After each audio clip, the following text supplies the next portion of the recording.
Un padre veterano invirtió sus últimos $900 en una casa abandonada, buscando un refugio digno para su hija. Pero detrás del abandono se escondía un juego sucio. Craig Nolan y el inspector Whitaker usaban informes falsos para despojar a los más vulnerables. Todo cambió cuando su perro, Ranger, detectó una fuga de gas que no debía estar allí, y destapó una red de mentiras que ardió antes de caer. Y solo escuchen cómo esta historia de fuego, coraje y verdad terminó con justicia y un hogar reconstruido desde las cenizas. Mike Carter no había tenido un hogar desde hacía casi un año. Ex militar con 2 misiones a cuestas y una rodilla que ya no respondía como antes, lo último que quería era compasión. Tampoco la pedía. Se conformaba con mantener a su hija Ellie con los pies en la escuela y comida caliente por las noches, aunque fuera en casas ajenas, cambiando de sofá cada 2 semanas. Había trabajado tanto que las palmas de sus manos parecían más cuero que piel. Doble turno en un taller mecánico durante el día, reparaciones menores por las noches y los fines de semana como ayudante en una tienda de pintura. Aún así, no alcanzaba. Ranger, su perro labrador negro, era más que un animal de compañía. Lo había adoptado de un refugio poco después de su alta médica. El perro parecía comprenderlo más que la mayoría de las personas. Cuando las pesadillas lo empapaban en sudor durante la madrugada, Ranger apoyaba la cabeza en su pecho, tranquilo, como si supiera exactamente qué hacer. Y Ellie decía que Ranger era el guardián invisible de su papá.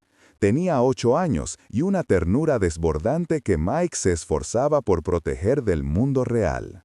Una mañana de jueves, justo cuando el otoño comenzaba a pintar las hojas del vecindario de tonos rojizos, Mike escuchó sobre una subasta del condado, una casa embargada en la esquina de Pine con Third Avenue, vendida al mejor postor.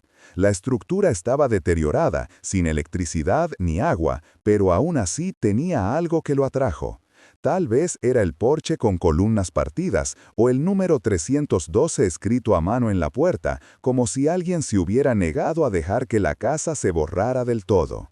El día de la subasta, Mike llegó tarde, con las botas manchadas de aceite del taller y los únicos $900 que había conseguido reunir después de vender su antigua caja de herramientas. No eran ahorros, era todo. No había red de seguridad. Si fallaba, no habría plan B. Cuando levantó la mano, no lo hizo con arrogancia ni ilusión. Fue un gesto silencioso de alguien que ya lo había perdido casi todo. Un susurro entre los murmullos del lugar recorrió la fila. ¿Ese no es el veterano que vive en la van del hermano de Tom? Pero el martillo bajó y la casa fue suya, sin celebración, solo una hoja firmada y una llave oxidada. Horas más tarde, mientras observaba el terreno desde la acera con Ellie y Ranger a su lado, se acercó Craig Nolan. Lo reconoció al instante. Traje caro, reloj brillante, sonrisa afilada. Era uno de esos promotores que compraban casas deterioradas, las arreglaban lo justo y las revendían por el triple, vendiéndolas como parte de un nuevo renacer urbano. Parecía encantador, demasiado encantador. «Cuando te canses, me avisas», dijo Nolan, mostrándole una sonrisa tan blanca que resultaba incómoda. «Te la compro por 1000, te ahorras los problemas. Créeme, esto no es para cualquiera». Mike no respondió con palabras, solo lo miró fijamente y apretó la mandíbula. Sabía reconocer a los hombres como Nolan, no lo odiaba, lo entendía demasiado bien. Craig Nolan había sido hijo de un mecánico arruinado, alguien que creció sabiendo lo que era vivir sin agua caliente y fingir normalidad en la escuela. Pero mientras Mike había elegido el uniforme y el sacrificio, Nolan había optado por acumular poder con contratos ambiguos, contactos municipales y viviendas que cambiaban de dueño en silencio. La diferencia entre ellos no era de origen, sino de principios.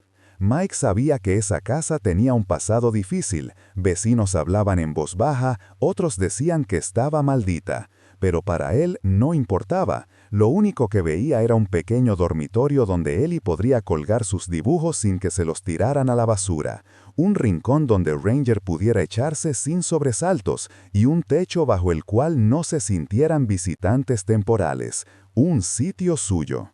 Mientras Ellie corría por el pasto descuidado, recogiendo una rama caída como si fuera una espada mágica, Mike se agachó, pasó la mano por la tierra y murmuró: «Vamos a hacer que esto funcione, ¿sí, viejo?». Ranger movió la cola. Y en ese instante, sin saberlo, acababan de pisar no solo una casa llena de polvo y paredes rotas, sino el centro de algo mucho más oscuro. Algo que Ranger olería antes que nadie. Algo que cambiaría todo. La casa respiraba polvo viejo, madera húmeda y ecos de otros tiempos. No había electricidad aún, así que Mike colocó linternas de batería en puntos estratégicos. El alféizar de la sala, el pasillo que daba al baño, una sobre una caja volteada que hacía de mesa. Ellie, emocionada con la idea de acampar bajo techo, se quedó dormida temprano dentro de su saco de dormir, abrazando a su muñeca preferida, como si el ambiente ruinoso no la tocara. Mike, en cambio, no podía dormir. Demasiadas grietas, demasiados sonidos no identificables. Cada crujido le parecía un código que debía descifrar. Se sentó en el suelo, con la espalda contra la pared, y dejó que sus pensamientos hicieran ruido por dentro. Ranger, a su lado, estaba tranquilo, hasta que no lo estuvo. Fue como si algo invisible hubiese traspasado el umbral de la casa. El perro se irguió sin previo aviso, sus orejas tensas, los músculos del lomo duros, la cola recta como una antena. Gruñó, bajo, no como advertencia, sino como diagnóstico. Algo no estaba bien. Sus ojos, negros y brillantes, se clavaron en la oscuridad del marco que conectaba el comedor con la cocina. Mike apagó la linterna. Era una vieja costumbre. A veces, ver menos permite escuchar más. Silencio, pero no el silencio habitual de la noche. Era un hueco raro, una ausencia de aire, como si el entorno contuviera la respiración. Mike se puso de pie con lentitud, guiado por el instinto más que por la razón. Ranger avanzó primero, paso a paso, sin ladrar. Solo gruñía, bajo, constante, con la mandíbula ligeramente abierta. Al llegar a la cocina, el perro se detuvo, frente a un mueble bajo, uno de esos armarios viejos que tenían pintura desconchada y manijas oxidadas. Ranger pegó el hocico contra la parte trasera, olfateando con insistencia. Mike también lo sintió entonces, un olor agudo, penetrante, artificial. No era humedad ni mojo, era gas. Y de inmediato, la memoria muscular del veterano tomó el control. Ventanas, primero las ventanas, las abrió todas de par en par, dejando que el aire frío de la noche cortara el encierro de la casa. Luego, la válvula principal. Bajó al sótano con la linterna en la boca y giró la manija sin titubeos. El clic seco resonó más fuerte de lo esperado. Volvió corriendo a la superficie.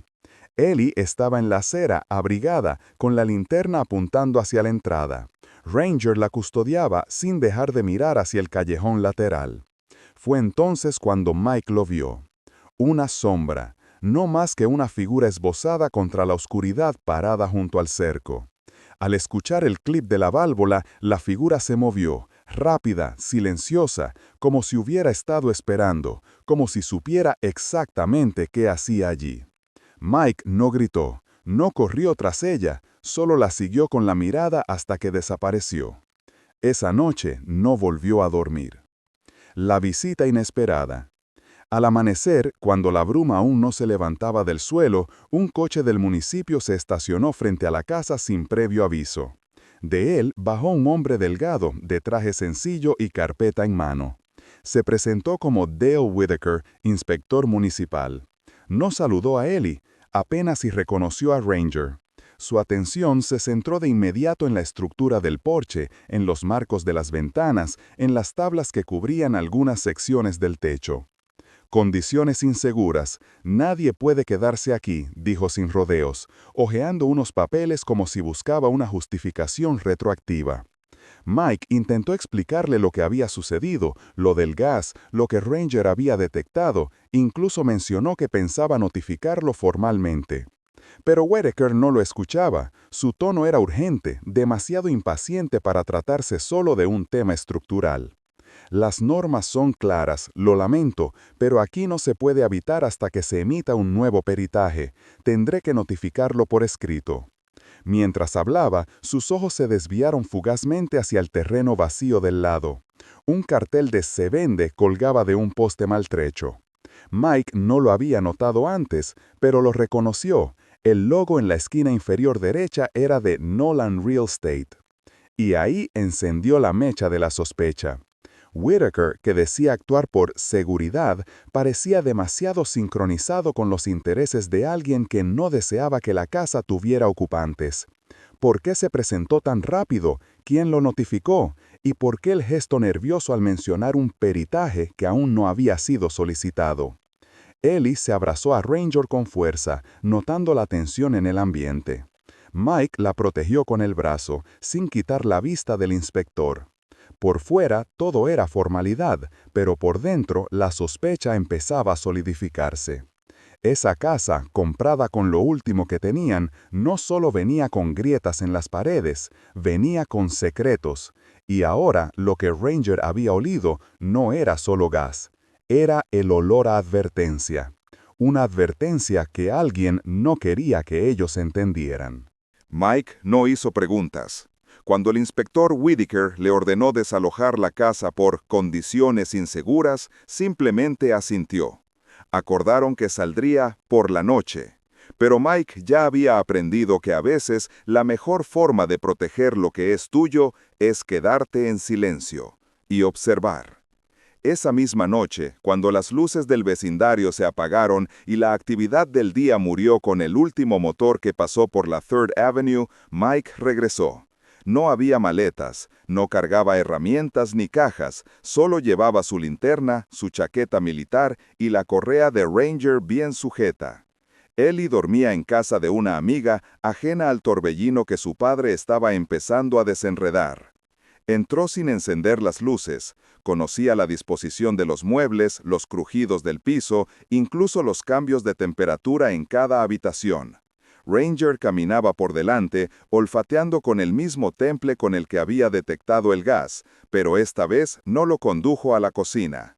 Se detuvo en el pasillo, justo frente a una sección donde las tablas del suelo estaban ligeramente levantadas, casi imperceptiblemente. Colocó una pata sobre una de ellas, firme, como señalando. Mike se agachó, golpeó suavemente la superficie, sonaba hueca. Con paciencia, retiró la tabla con ayuda de una espátula que había escondido en el cinturón. Lo que encontró no fue dinero, ni armas, ni herramientas. Era una caja de galletas metálica, vieja, de esas que antes contenían dulces navideños, pero ahora estaba envuelta en varias capas de plástico que despedían un aroma inconfundible.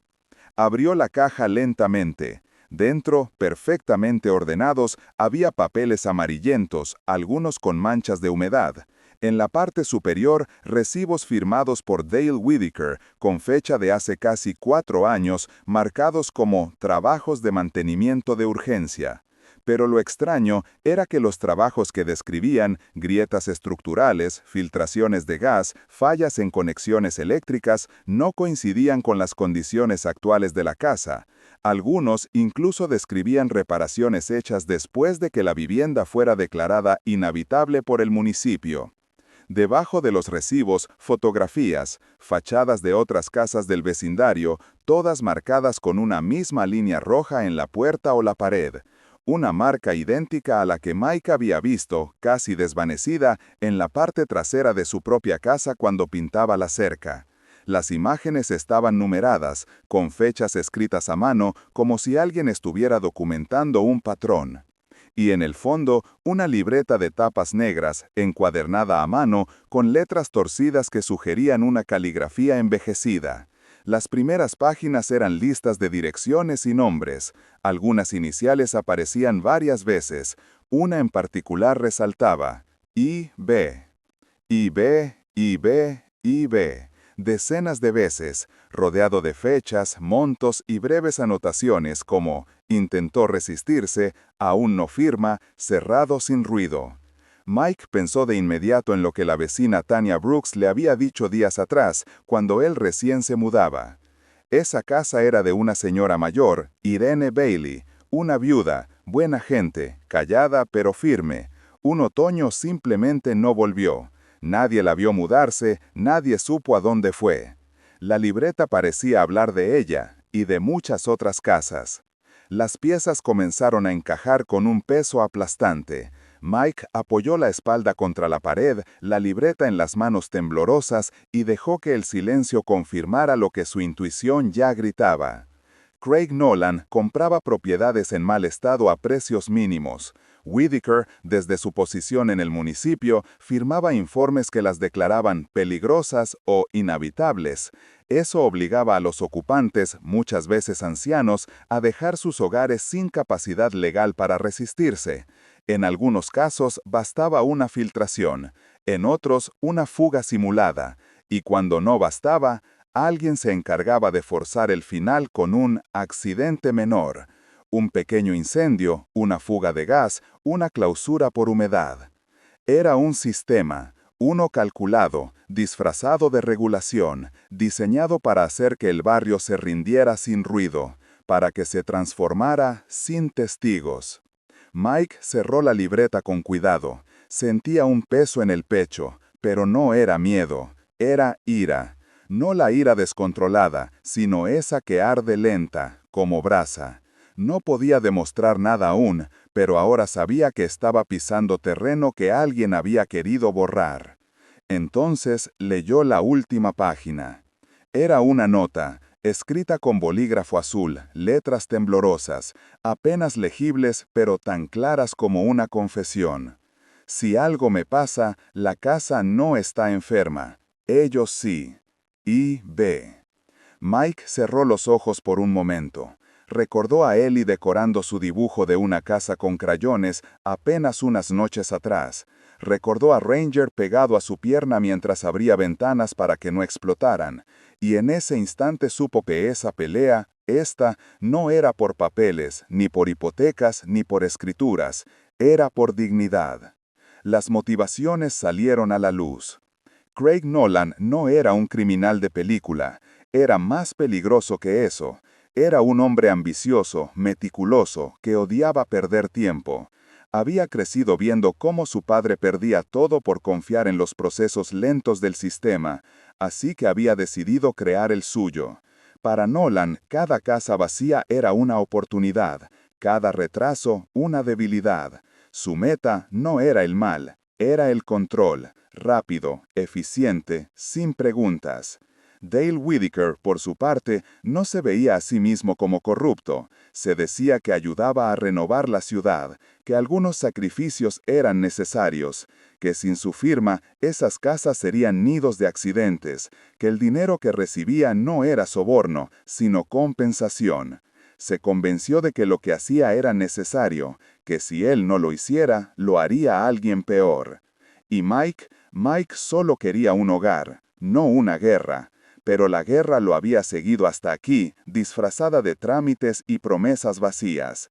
Ahora, lo que antes era solo necesidad, se volvió propósito. Demostrarle a su hija que todavía existe una forma digna de resistir, sin armas, sin gritos, con verdad. Mike había pensado que lo más difícil sería encontrar la verdad, pero pronto entendió que más difícil que descubrirla era hacer que alguien la escuchara. Esa tarde caminó hasta la comisaría con la caja de pruebas bajo el brazo, protegida con una bolsa plástica y envuelta en cinta. La dejó sobre el mostrador frente a una joven recepcionista de expresión amable que apenas alzó la vista. ¿Motivo de entrega?, preguntó mientras tipeaba sin mirarlo. Posible fraude municipal, dijo Mike con calma. No usó palabras grandes, solo entregó la caja y el resumen de todo lo que había encontrado, la libreta, los recibos, las fotos. La recepcionista frunció el ceño un instante, como si no supiera a quién derivarlo. Tiene que esperar, alguien la revisará, dijo y colocó la caja en una bandeja metálica junto a otras carpetas, como si lo que había dentro no pudiera cambiarlo todo. Mike no protestó, pero sintió que algo no encajaba. Esa caja no debía esperar, no debía quedarse allí, pero entendía el sistema, y también sabía cuándo alguien quería silenciar algo antes de que hablara. Volvió a casa al atardecer. Ellie ya dormía, rendida por la escuela y las emociones de los últimos días. Ranger no se despegaba de su lado. Mike cerró todas las ventanas, reforzó la puerta trasera y preparó una manta en el suelo para dormir cerca de la entrada, no por comodidad, por precaución. Esa noche el peligro no anunció su llegada, no hubo trujidos, no hubo alertas, solo un ladrido. Un solo ladrido de Ranger, fuerte, seco, distinto a todos los anteriores. Un tono que Mike nunca le había escuchado. El tipo de sonido que no deja dudas. Se incorporó al instante. La puerta trasera vibró con violencia. El vidrio de la ventana lateral estalló con un golpe seco. Algo pequeño, una botella, entró girando por el aire y chocó contra el suelo de la sala. Un segundo después, las llamas comenzaron a crecer, rojas, voraces, en silencio primero, luego con el sonido característico de lo que no debería arder, telas, madera seca y recuerdos nuevos que aún no se habían asentado. Mike no pensó, actuó como en combate. Corrió hacia la cocina, empapó 2 mantas con agua de un balde y las lanzó sobre el fuego.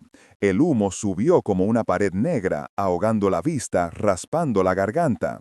Buscó a Ellie entre las sombras, pero ya no estaba adentro. La encontró en la acera, en pijama y descalza, con el teléfono temblando en las manos. Llamaba al 911. Alguien le había enseñado qué decir. Incendio. Casa 312, esquina con Third. Hay fuego dentro, estamos fuera, un adulto dentro. Mike apenas logró arrastrarse hacia la entrada, pero fue Ranger quien lo empujó con el cuerpo. Con el lomo erizado, los ojos brillando de alerta, el perro se interpuso entre el fuego y su dueño. Lo impulsó hacia afuera justo antes de que el humo se hiciera imposible de respirar. Mike cayó al césped tosiendo con los brazos alrededor de Ellie. Ranger salió detrás con el pelaje ennegrecido y una pata lastimada, pero vivo y en guardia. Y entonces ocurrió lo más extraño de todo. Un coche oscuro llegó al lugar minutos antes que los bomberos. De él bajaron Dale Whitaker y Craig Nolan como si hubieran sido llamados por las llamas, como si el fuego fuera una cita agendada. «Lo dije», murmuró Whitaker con el rostro impasible. «La casa era insegura, se los advertí». No miraba a nadie a los ojos. Nolan, a su lado, mantenía los brazos cruzados, fingiendo sorpresa, aunque su expresión era demasiado contenida, como si no supiera si preocuparse o esperar a que todo se calmara por sí solo. Pero la calma no llegó. Tanya Brooks, la vecina, ya estaba grabando con su teléfono, transmitiendo en vivo desde su cuenta. No era la primera vez que presenciaba algo así. Su hermana había sido desalojada años atrás por riesgo eléctrico en una casa casi idéntica. Y ahora, viendo las marcas de pintura en las fotos de la libreta que Mike le había mostrado días antes, reconoció el mismo patrón. Es lo mismo, las mismas marcas, las mismas firmas. Esto no es accidente, esto es limpieza disfrazada. Su voz se amplificó entre los vecinos que empezaban a salir de sus casas. Uno trajo una cubeta, otro ofreció toallas, algunos llegaron con celulares, otros con preguntas. El fuego comenzaba a apagarse, pero la indignación no. Las sirenas de los bomberos finalmente cortaron la noche, y detrás de ellas una patrulla. Esta vez no pidieron que Mike esperara, no lo enviaron a una sala vacía ni le dieron un papel para llenar después. Un oficial, al ver las transmisiones en redes, ordenó que la caja de pruebas fuera retirada de la bandeja en la comisaría y llevada directamente a la mesa del detective de guardia. Mike no dijo nada, solo se sentó junto a él y Ranger abrazándolos con fuerza. El castillo de excusas comenzó a desmoronarse. Nolan intentó explicarse, dijo que todo esto se podía aclarar, que había habido un malentendido, que quizás se trataba de un error administrativo o de un informe duplicado. Whittaker, al verse rodeado de cámaras y testigos, bajó la cabeza. Murmuró que las cosas no eran tan simples, que los informes eran reales, que él solo seguía los procedimientos. Pero nada de eso bastaba, porque ya no era un papel contra una palabra. Ahora era un patrón completo: la libreta de Irene Bailey, los recibos firmados por Whittaker, las fotos de casas marcadas, la fuga de gas detectada por Ranger, el intento de incendio, y los rostros presentes frente al fuego, minutos antes que los servicios de emergencia. No era coincidencia, era costumbre. Y esa noche, por primera vez, el barrio no miró hacia otro lado. Los días que siguieron al incendio fueron lentos, como si el tiempo necesitara recuperar el aliento. Pero también fueron intensos. El vecindario, que durante años había callado por costumbre, ahora hablaba. Las pruebas que Mike había reunido y que casi se pierden entre bandejas y trámites ya no estaban guardadas, estaban en manos del fiscal del condado. La caja metálica, la libreta con las anotaciones de Irene Bailey, los recibos con la firma de Whittaker, las fotografías con marcas rojas en las fachadas, todo fue entregado bajo cadena de custodia. No eran simples papeles, eran memoria, prueba, voz de quienes ya no podían hablar. Entonces llegaron las órdenes de registro. Primero en la oficina de Nolan Real Estate, donde se encontraron contratos con cláusulas idénticas a las que Irene había registrado en su libreta. Condiciones forzadas, precios simbólicos, presión sobre ancianos solos. Luego, el foco se centró en la oficina del municipio. Allí, el nombre de Dale Whittaker aparecía en más de una decena de informes similares. Whittaker terminó hablando. No fue ante una cámara ni en un estrado, fue en una sala vacía, con los ojos bajos y la voz quebrada. Confesó que todo comenzó como una forma de acelerar procesos, que la ciudad no tenía recursos y que a veces era más fácil cerrar una casa que mantenerla segura. Él no se veía a sí mismo como un traidor, se describía como un intermediario necesario. Pero el problema de los intermediarios es que tarde o temprano se convierten en cómplices, y Whittaker ya no podía esconderse detrás del papeleo. Su motivación, la necesidad de sentirse útil, de tener poder en una ciudad donde lo urgente siempre aplastaba a lo importante, se había corrompido lentamente, casi sin que se diera cuenta. Pero la realidad ya no admitía matices. Justicia por fin. El fiscal presentó cargos formales. Craig Nolan fue acusado de fraude inmobiliario, conspiración para obtener bienes por medios fraudulentos y uso de amenazas indirectas con fines económicos. Dale Whittaker, por su parte, enfrentó cargos por abuso de autoridad, manipulación de informes públicos y obstrucción administrativa. El incendio en la casa de Mike fue investigado por el Cuerpo de Bomberos del condado. El veredicto: fuego intencional y contenido, lo que indicaba que no fue accidental, pero tampoco buscaba destruir por completo. Era en esencia una señal, un último intento de intimidación, uno que falló. La estructura de la casa fue declarada recuperable. Las bases estaban firmes, las paredes, con algo de trabajo, podían resistir. El techo, dañado en una esquina, fue reparado por una brigada de voluntarios del vecindario. Muchos de ellos habían sido tocados por la historia. Otros simplemente no querían seguir siendo testigos mudos. Ante la presión pública, manifestaciones pacíficas, artículos en medios locales y la viralización de la transmisión en vivo de Tanya Brooks, el condado estableció un fondo especial para ayudar a veteranos en situación de vivienda inestable. Era pequeño, burocrático, pero representaba algo importante: una admisión de responsabilidad. El hogar nace entre escombros. Cuando la casa estuvo lo suficientemente segura, Mike y Ellie regresaron. No hubo ceremonia, ni cámaras, solo olor a pintura fresca, el sonido de una silla arrastrándose en el suelo recién arreglado, y Ranger, con su pata vendada y una cicatriz nueva en la oreja, explorando cada rincón como si los defendiera aún del fuego. La ira que había sostenido a Mike durante semanas, ese combustible silencioso que lo mantuvo firme cuando todo parecía injusto, cedió por primera vez. Y en su lugar apareció algo inesperado: alivio. Un alivio tranquilo, sin fanfarria. El tipo de alivio que uno siente cuando el peligro ha pasado, pero las huellas siguen ahí para recordarte que sobreviviste. Ellie, con sus manos pequeñas manchadas de témpera, pegó su primer dibujo en la pared del pasillo. Era una casa, un sol y 3 figuras, una niña, un perro y un hombre con gorra. Sobre la hoja, escribió con marcador grueso, Hogar. Ranger, ahora conocido por todos como el perro que olió la verdad, se convirtió en el héroe del barrio. Los niños le traían galletas, los adultos lo saludaban como si fuera un guardián sagrado. No hablaba claro, pero en sus ojos había algo que todos reconocían. Una alerta temprana, un sentido que iba más allá del olfato. Era como si él hubiera sabido, desde esa primera noche, que había algo escondido bajo la superficie. Un final sin aplausos pero con propósito. Mike no celebró con discursos. Nunca fue de muchas palabras. Se sentó en el escalón del porche con la correa de Ranger en la mano y la vista fija en el cielo de otoño. Pensaba en todo lo que había sucedido. Los papeles, el fuego, los nombres que ya nadie podrá esconder. Pero también pensaba en lo simple. En que ahora Ellie tenía una cama suya. En que el comedor tenía olor a comida, no a miedo.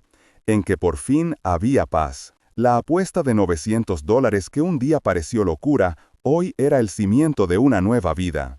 No era una mansión, no era perfecta, pero era suya. Y eso, en este mundo, vale más que cualquier promesa vacía. Lo que el perro sintió aquella noche no solo los salvó, los despertó. Y en ese despertar, la justicia dejó de ser una idea abstracta. Se volvió una red de vecinos con cubetas, de notas escritas con manos temblorosas y de un veterano que ya no quería escapar del pasado, sino quedarse a construir el futuro.